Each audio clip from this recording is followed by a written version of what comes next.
So when Ted has to tell Nicole that the person he got this information from was Leslie, he looked the dumbest he has ever looked, and that man looks dumb a lot.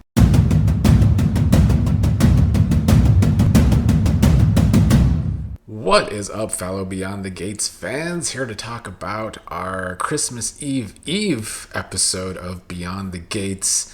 They're really giving us a darker Christmas, aren't they? With this Anita storyline. Before I get started, I want to say, like I said yesterday, the views for Beyond the Gates go up every month on this channel, but only 30% of y'all are subscribed to the channel. So please do subscribe to the channel. The rest of you 70%ers out there. Let's start today's episode talking about Teddy Bear. Because he really is a teddy bear. He's soft. He's spineless. He's brainless. Especially the brainless today, you know. We call him stupid a lot around here because he is stupid. And today might have been one of the biggest examples. A lot of you in the comments have called him a weasel, called him spineless. And I felt like today, with him telling Nicole this information that Leslie gave him, of all people, about Vernon possibly cheating with Sharon, was for him to not only feel better about himself for cheating on Nicole all those years ago with Dana, but also to try and make Nicole feel better about him while feeling worse about Vernon. Him going to Nicole with that info was definitely self-serving. And this was not the first time we've seen Ted do this. He also tried to do this back when he was trying to get into the Dupree's good graces again, when he tried to be the one to get Dana/Leslie to not move in across the street from Vernon and Anita. And he tried to trick her that he was going to give her the house, that even though Nicole really owned the house. We saw that then he made sure to make it known that it was his idea. He wanted all the credit for it. And I felt like, once again, he was hoping this move, much like that, which didn't really work either, was going to put him in Nicole's good graces again. And I'm glad Nicole called him out for everything that he was actually doing in this. The worst part of all of this from Ted was that he was saying he wasn't telling this to hurt Nicole. That was not his agenda. But he also managed to say, well, your parents don't have the storybook marriage that you think they do. And then he kept trying to say that there was this person that he heard all of this information from, hiding the fact that that person was Leslie. Because, of course, if he's going to tell Nicole to her face that this information is coming from Leslie, he has to expect that Nicole is going to either laugh at that information or be quite even more upset by the information that is coming from Leslie, of all people. So Ted knew he's dumb as hell. But Ted did know to not mention that this information was coming from Leslie. Until, of course, Nicole called him out, wanting to know who this person who saw Sharon and Vernon together at the hotel room and who were talking about keeping this info from Anita was. So when Ted has to tell Nicole that the person he got this information from was Leslie, he looked the dumbest he has ever looked, and that man looks dumb a lot. He looked like such a joke in this episode. A clown for sure. Nicole, of course, is going to be upset by that, saying that the psycho that is Leslie cooked up this information, that it was all lies. Ted then tries to act confused that Leslie, of all people, would make up lies. So I don't know if that was the show trying to write Ted as dumb per usual, or if that was just Ted playing dumb. Anyway, Nicole basically said that her father is a better man than Ted, and he's certainly a smarter one. That's for damn sure. Nicole left and went to Danny and Andre's. Danny and Andre, of course, started the episode in bed. Like, that's where they usually are, making love.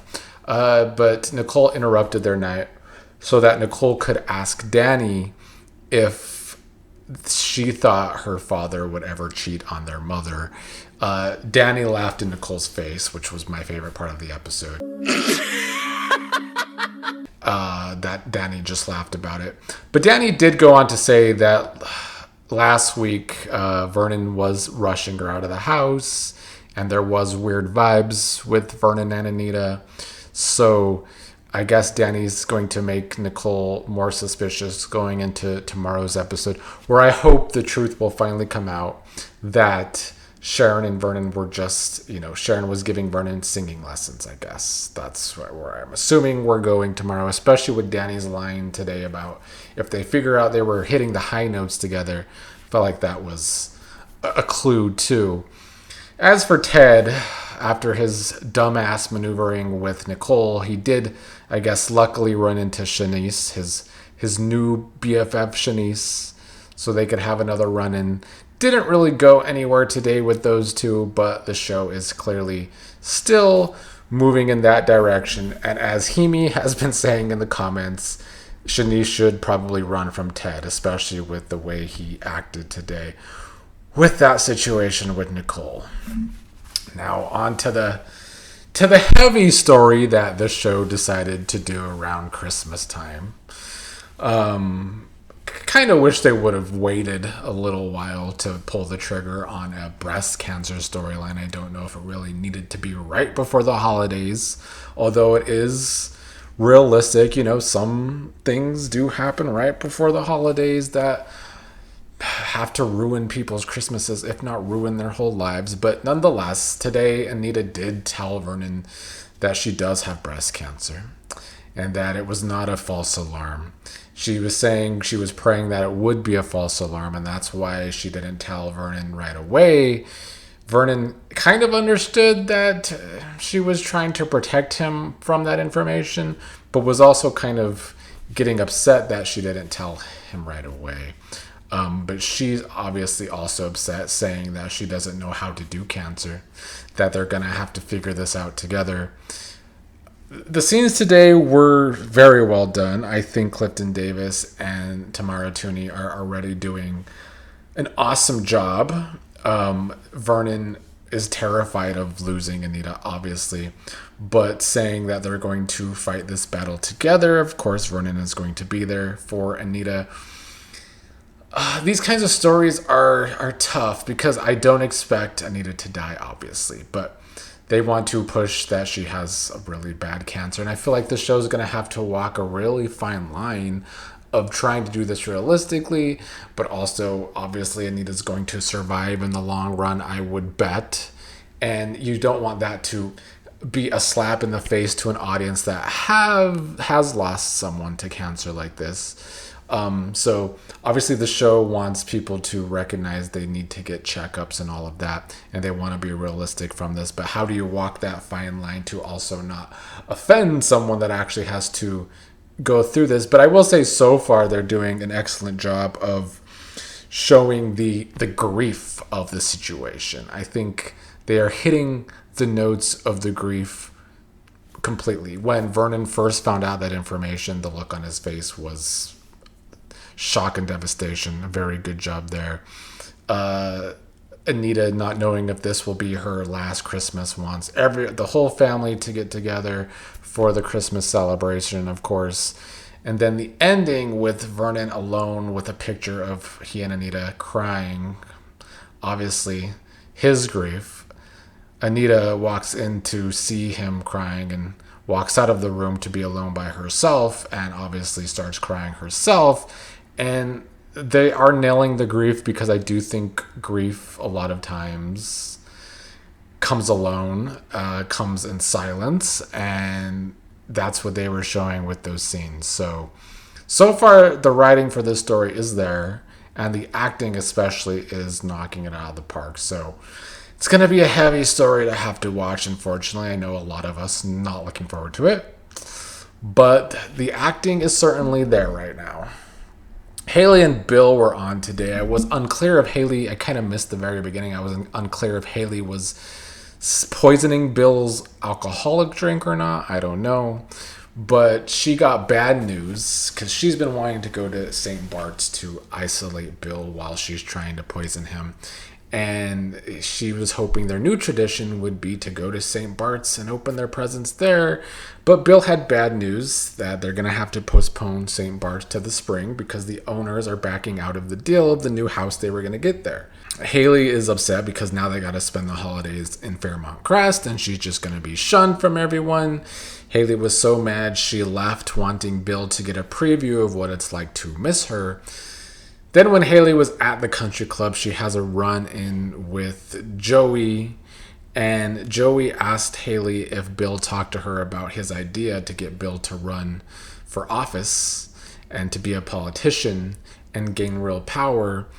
Joey did a really good job of trying to convince Hayley that that's actually a good idea and it's good for Hayley too, because then Bill will get real power and she'll be there too, and then everyone in the club, the country club that's been against her and doubting her, will see her on the cover of Vanity Fair with the real power players.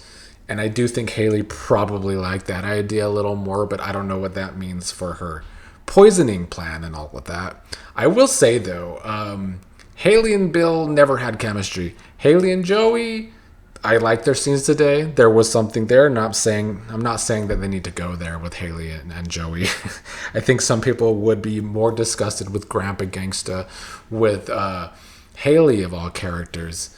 But for me, anything would be better than watching Vanessa be so pathetic with Joey all the time. But anyway, Bill texted Hayley that he wasn't feeling well as a way to get her to come home.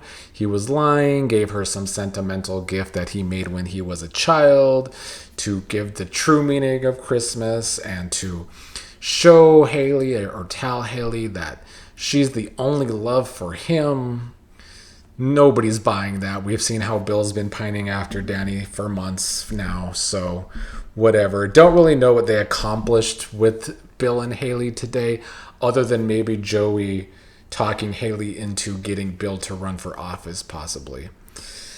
And then Vanessa was on today. She's now the worst story on the show now that Derek and Ashley are no longer involved together. Donnell was back today, but I don't really feel like that added anything to the Vanessa character. They just talked about their daughter, well, Vanessa's daughter and Donnell's sister that we've still never seen. Another character always talked about, but never seen. Donnell did question what was wrong with Vanessa and Doug's marriage at the end, did question if Vanessa and Joey are a thing. Vanessa's still denying it where Donnell is concerned, even though she wants to be so out in the open with her and Joey's relationship to everyone else. That doesn't make any sense. So the writing for this still, it's the worst story going. Like, one week Vanessa wants it to be clear as day to everyone that her and Joey are an item, but she's still trying to hide that from her son. Like, he's not just going to find out another way. Why not just tell him? I don't know what the Vanessa story is. All I know is that it sucks. But overall, today's episode was good. I mean, the acting for the Anita cancer storyline is great. And I kind of enjoyed Ted making an ass out of himself and being a dumbass. We'll see what Christmas Eve's episode brings tomorrow. Tomorrow is the last episode of the week. I assume it will be our Christmas episode. Hopefully not as heavy with the Anita cancer storyline, but that is going to be looming large over the show's Christmas celebration this year. Their first Christmas, kind of a bit of a dark Christmas. You know, the British soap operas always did high drama during Christmas because that's when everybody's off and everybody gets to watch their shows. But, you know, that's the kind of drama of they do a lot of action in their Christmas episodes. They're not as good as they used to be either, much like the American soap operas.